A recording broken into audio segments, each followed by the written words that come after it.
Halo semua, kembali lagi bersama saya dalam Marcelina Bersendiri. Nah, pada pertemuan kita yang kedua ini, di sini saya ingin menjelaskan kepada kalian semua apa itu VCS, Git, dan passing data sesuai project saya. Oke, kita langsung masuk aja ke VCS-nya. Apa sih VCS itu?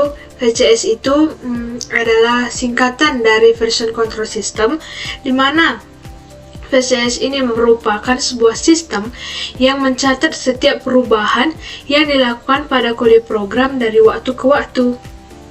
Nah, dengan adanya VCS ini memudahkan pengguna untuk membackup sebuah file tanpa bersusah payah untuk menjipkannya kembali gitu. Jadi pada VCS ini dimana dia ini memudahkan pengguna untuk membackup file gitu, tidak perlu lagi menggunakan zip file gitu teman-teman. Jadi di sini saya ingin menjelaskan tentang alur dari VCS itu sendiri. Nih. Nah, di sini teman-teman, ini adalah alur dari VCS itu, dimana ini terdapat server, repository, developer. Nah, di sini saya akan menjelaskan server ini berfungsi sebagai menyimpan file atau data ya teman-teman, dimana server ini seperti database. Lanjut ke repository ini, dimana repository-nya ini berfungsi untuk menyimpan data atau kode yang sudah dirubah nih teman-teman. Jadi misalnya dalam file ini sudah developer ini ubah gitu, jadi dia tersimpan dalam repository ini teman-teman. Nah, ini ada juga developer 1, developer 2, developer 3, dimana mereka ini seperti kolaborasi dalam tim teman-teman, dimana mereka akan mengambil sebuah file, kemudian mengubahnya, mengeditnya, atau memperbaikinya, yang kemudian kode tersebut setelah sudah selesai akan disimpan otomatis oleh repository, dan repository akan mengirim langsung ke database, dan di database ini akan tersimpan semua file atau data, atau yang disebut dengan server. Nah, begitulah penjelasan singkat tentang server nih teman-teman. Oke, kita lanjut ke Git nih teman-teman. Nah, Git itu, sekarang kita masuk ke Git ya teman-teman. Git itu adalah salah satu dari version control yang lumayan lagi ya sedang dipakai lah oleh masyarakat gitu. Oke, di sini kita ingin mendownload sebuah GIF. Saya sudah mendownload GIF-nya dengan versi 2.51. Nah, ini teman-teman, saya sudah mendownload GIF tersebut.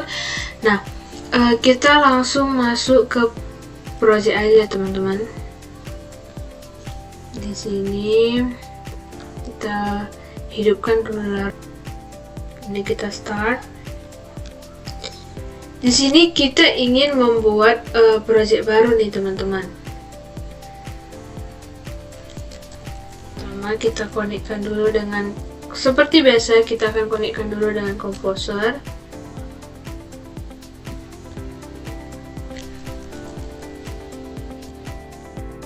Lanjut kita akan mengetik dan membuat sebuah project baru. Misalnya saya buat dengan nama perangkat admin teman-teman. Nah, kenapa saya memilih admin?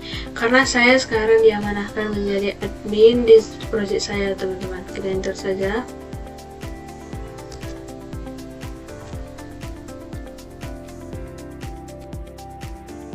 Nah, kita akan tunggu prosesnya sampai terinstall.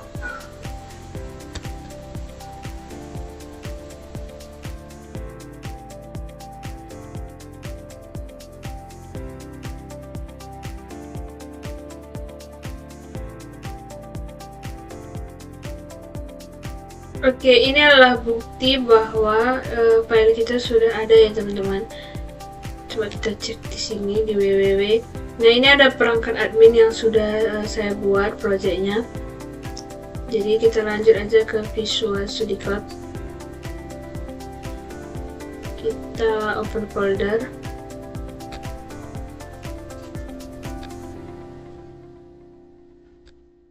Dia perangkat adminnya, tinggal kita select folder. Nah, kita lanjut ke bagian env-nya teman-teman, dimana kita harus mengubah connection dan database-nya dengan nama kita, nama project kita, yaitu perangkat admin. Lanjut ke MySQL. Ini kita hapus aja.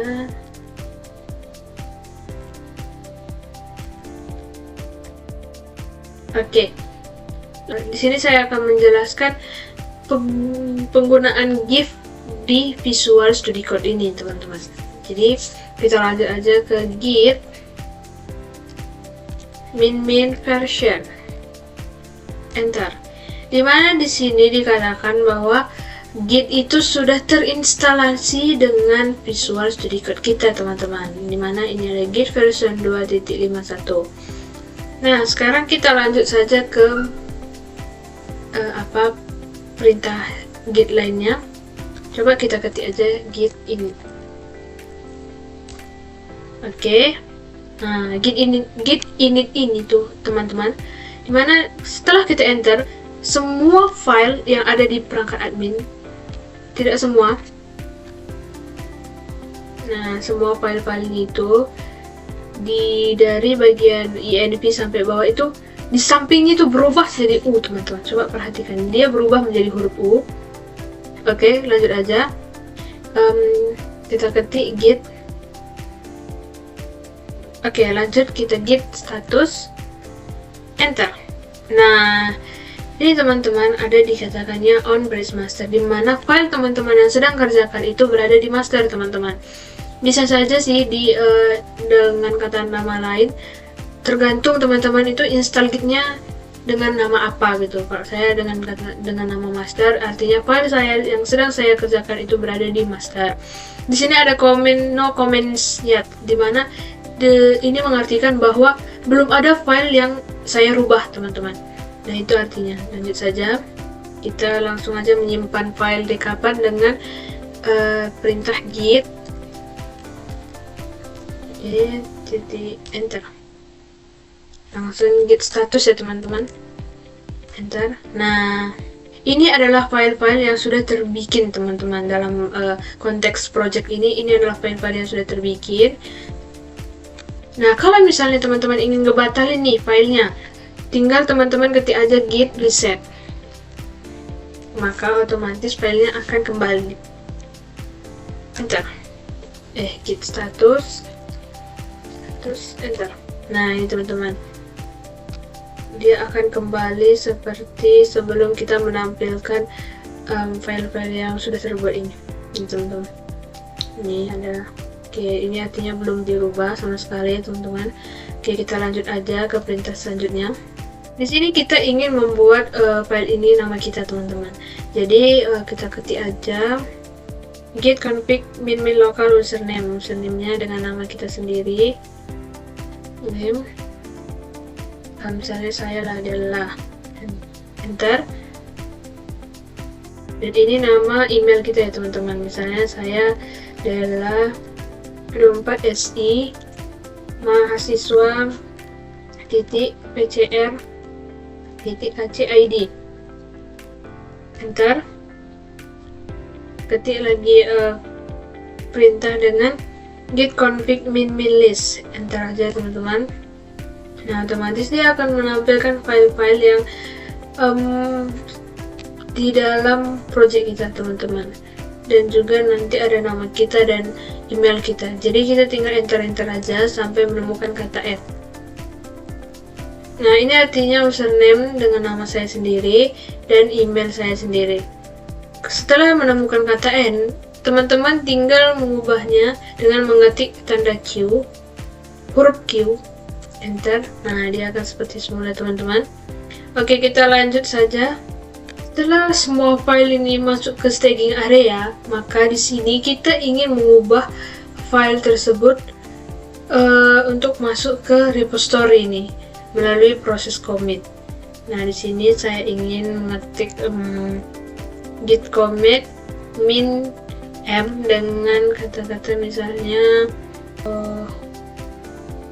mesh pertama. Enter aja.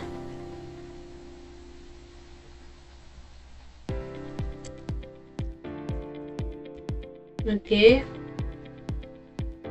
Ini install commit, artinya file ini sedang dijalankan teman-teman. Oke, kita lanjut aja ke git dan git status.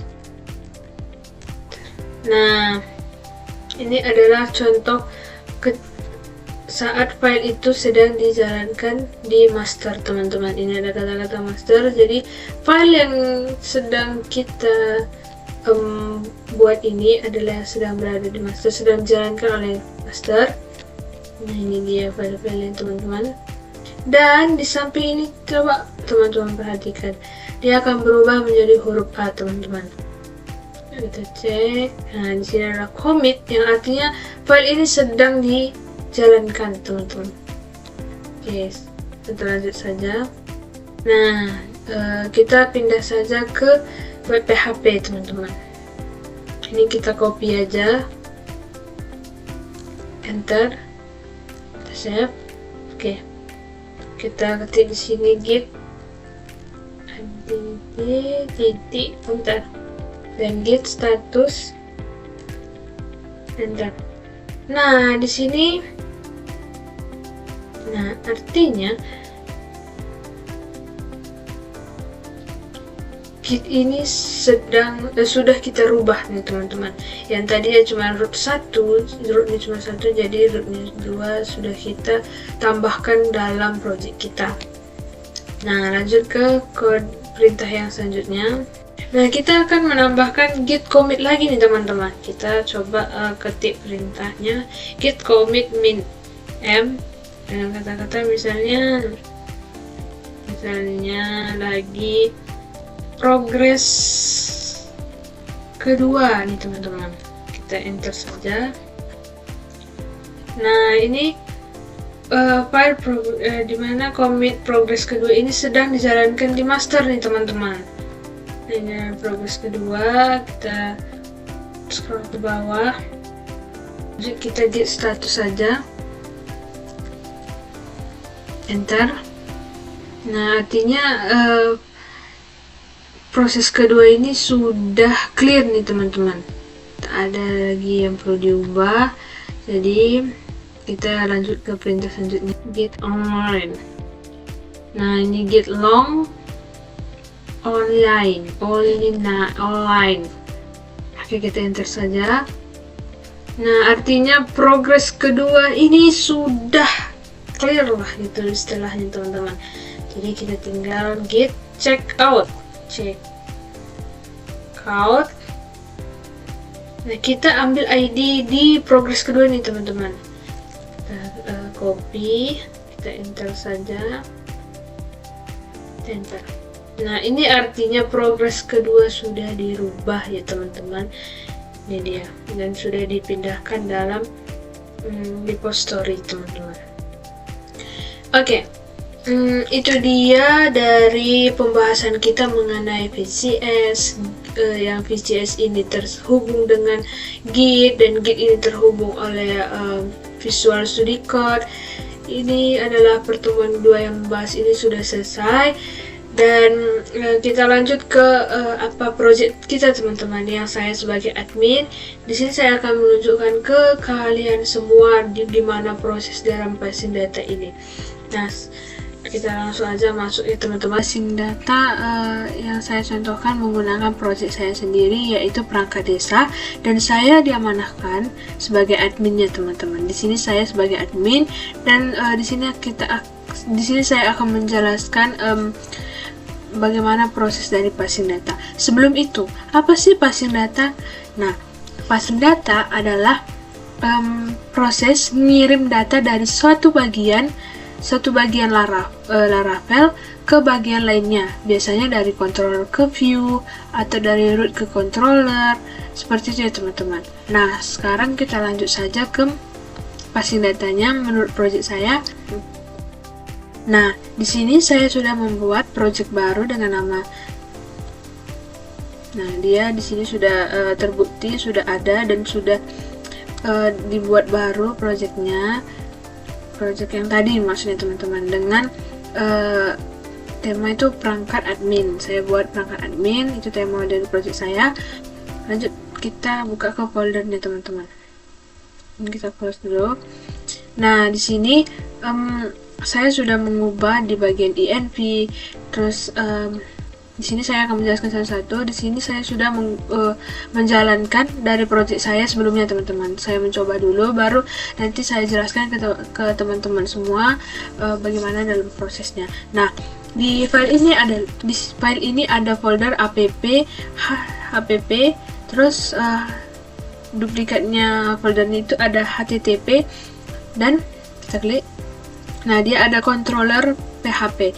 Nah, ini tuh teman-teman adalah dimana di app ini, controller ini adalah otak dari kode-kode program dari semuanya nih teman-teman. Dia itu yang mengatur data. Nah, di sini dibuat data perangkat desa sesuai dengan project saya nih teman-teman. Nah, di sini saya gunakan yaitu ada sekre dan bendahara.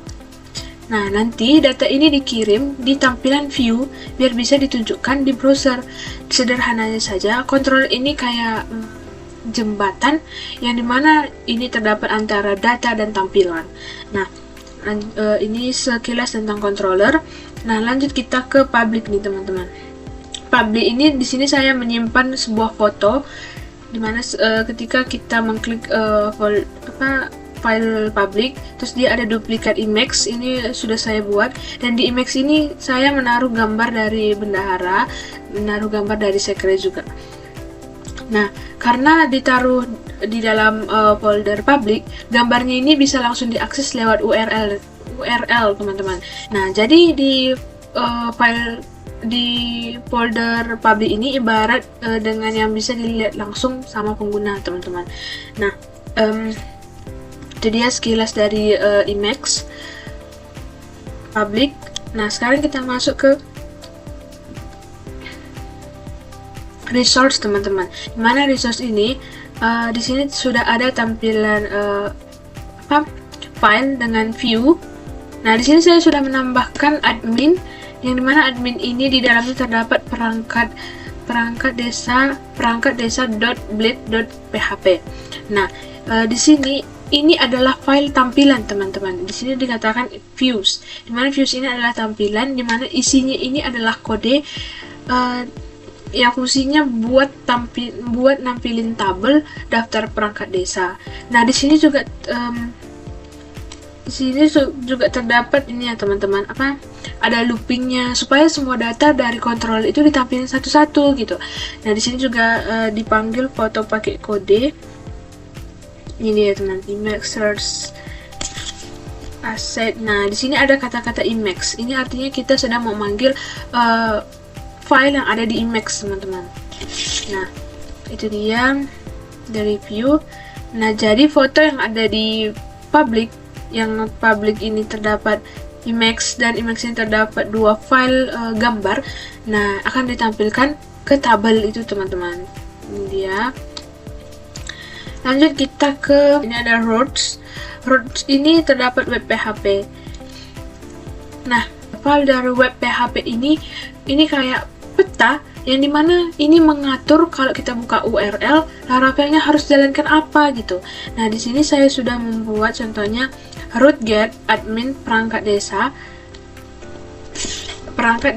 controller yang di bagian controller, dan dia akan menampilkan di bagian index dengan nama perangkat desa admin. Nah, ini yang menampilkan ya teman-teman. Artinya kalau kita buka di URL-nya, maka Laravel itu bakal manggil file dari perangkat desa controller, lalu jalankan fungsi index, terus hasilnya dikirim ke perangkat desa .blade.php yang ada di